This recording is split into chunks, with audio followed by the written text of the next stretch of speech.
Void Mage Gamer is now partnered with Flipside Gaming, so you can use the promo code on their website, all caps Void Mage, to get 10% off all orders $10 or more. It's a great way that you can support both Flipside Gaming and Void Mage Gamer's channel. Also, until October 7th, all orders that use the promo code will be automatically entered to win a booster box of Guilds of Ravnica. Entries are limited one per person just to keep things fair, so be sure to check that out. Hey guys, Void here, wanted to talk about probably the most powerful guild if you're just looking at depth and commander options. Golgari is by far the most heavily supported guild. Just in color combinations, it doesn't necessarily have to be the literal Ravnica guild Golgari, but Golgari colored creatures or just Golgari colored cards in general. It's just insane how much depth this two color combination has, especially compared to other two color combinations in the format. This isn't really going to apply to any other format just because this is Eternal and we definitely see a lot more cards in a singleton format than you probably would in Legacy or Vintage. So something like Apatra, Vizier of Poisons, the Gitrog Monster, Marin of Clan Neltoth, Nath of the Gilt Leaf, Gerard Golgari Lich Lord. These are going to see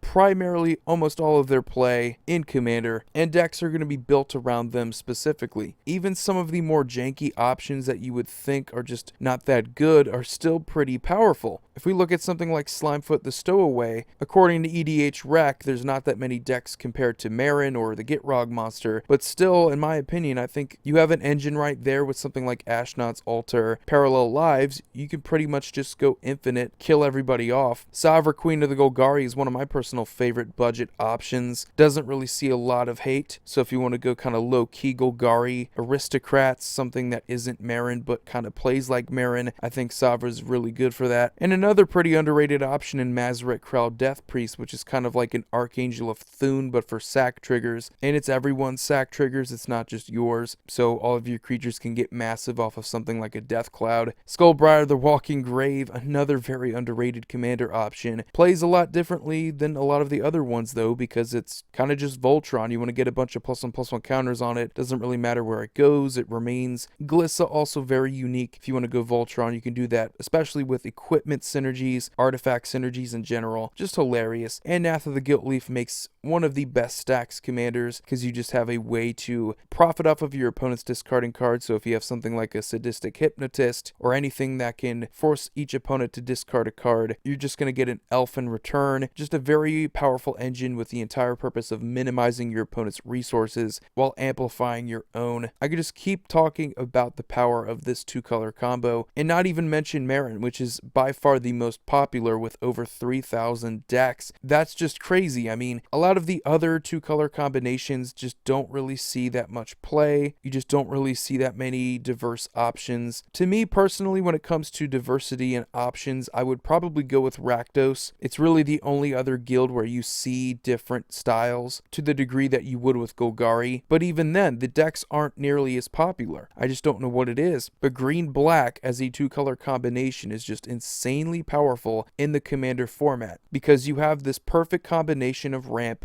with green creatures. You can just throw in your Mystic Elves, your Llanowar Elves, and then you have profitable engines like the Gitrog Monster. You just keep sacking lands, keep drawing cards. May not be as threatening compared to other strategies, but if you leave it alone for too long, it will be. You have insane engines with Gerard Golgari Lich Lord. Eventually, you can just sacrifice something like a Lord of Extinction, and all of your opponents are dead. Apatra Vizier of Poisons is an engine with -1/-1 counters, which isn't really something you see. Just a ton of engines here, and it's just really having that engine is so important for these decks. Marin is an engine in her own right. You have a ton of creatures that are just going to sacrifice themselves and come back, like Sakura Tribe Elder. So if you want to know why you don't really see as many of your friends playing something like Boros, which has just a huge disparity when it comes to commander options, not a lot of them, and the ones that do exist kind of do the same thing with combat, and they don't really differentiate that much. And especially in other colors like Boros, you don't have an engine of card draw, you don't have an engine with ramp. You just kind of have to hope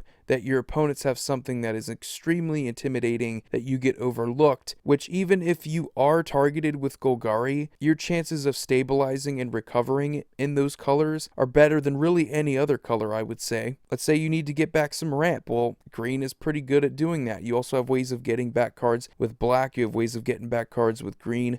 You're in the colors of recovery, basically. So if you were wondering why Golgari colors specifically out of 2-color combinations in Commander are so powerful, or just see the most play out of really any 2-color combo, it's because you have an all-around deep pool of cards to choose from. You have great ramp, you have great removal, you have great recovery, you can stabilize late game. A deck like Marin is just next to impossible to deal with unless you have a way to exile the graveyard, which a lot of people overlook that when they're going for removal. They would rather just deal with the on-field threats as opposed to worrying about something in the graveyard. They would rather play a board wipe. So deadly. But anyway, guys, this is all in anticipation for Guilds of Ravnica. We have the Golgari Guild making a comeback with some more cards to choose from. And if you love the lore, we're probably going to get a lot more of it. You guys have a wonderful day. Void here signing off. See you all next video.